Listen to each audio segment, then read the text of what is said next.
Well, good afternoon, everyone. I'm Milt Aldrich, Vice President of Security for the National Football League, and thank you for coming out this afternoon. Every year, the NFL joins with senior law enforcement authorities to enlist the help of the media to inform our fans of the key elements of our security plans for Super Bowl. We do it for two reasons.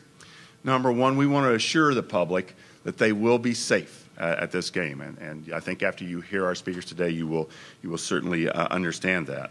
And you'll also allow fans to make some adjustments on game day, approaching the stadium, so that they can get there easier, with less problems and with less frustration. The media plays a large role in getting that word out. While the principal responsibilities rest with the North Texas Public Safety Authorities, the federal government provides a great deal of support and assistance to secure the Super Bowl. The Department of Homeland Security takes the lead in that effort, and we're very pleased that Secretary of Homeland Security Janet Napolitano has traveled to North Texas today to review the security procedures with us and with the senior law enforcement authorities in charge of security, and to actually tour Cowboys Stadium later today. I'd like to invite the Secretary to make a few remarks, and following the Secretary's remarks, other key law enforcement chiefs will make some remarks, and then I'll have some closing comments. Secretary? Great. Well, thank you, Milt, and it's a pleasure to be here. And I want to just begin by saying that the NFL and state and local authorities do a great job every year to ensure that the Super Bowl is a safe and fun event.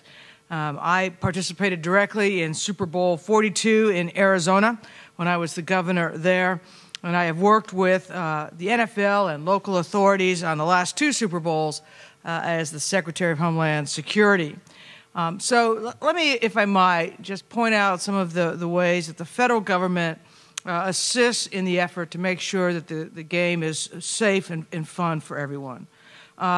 First, we are partnering this year with the NFL on our If You See Something, Say Something campaign, and launching this NFL partnership right here at the Super Bowl. The idea is simple. We are simply asking the American people to be vigilant, recognizing that our security is a shared responsibility that all of us must participate in. If a fan at the Super Bowl or any American at any other place sees something that is potentially dangerous, then say something about it to local law enforcement or someone in authority.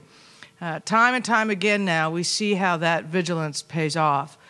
We saw it with the Times Square bomber last spring, where a street vendor brought to authorities' attention that smoke was coming out of a vehicle.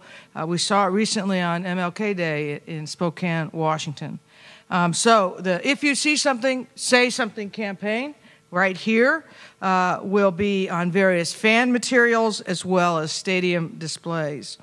In addition to the shared responsibility, if you see something, say something aspect, I'd just like to point out that we have helped provide first observer training to more than 1,200 stadium staff. We have teams in place to help provide security for transit to and from the stadium. And there is non-intrusive inspection equipment that we are supplying to help scan all of the cargo entering the stadium area between now and the time of the Super Bowl. That is just a very brief and certainly not all-inclusive list of what is happening, but it's all designed with, again, with one aim in mind, is to make sure, working with the NFL, working with our federal, state, and local partners, that the Super Bowl is a great event and it's a safe event. And thank you very much for your attention here today.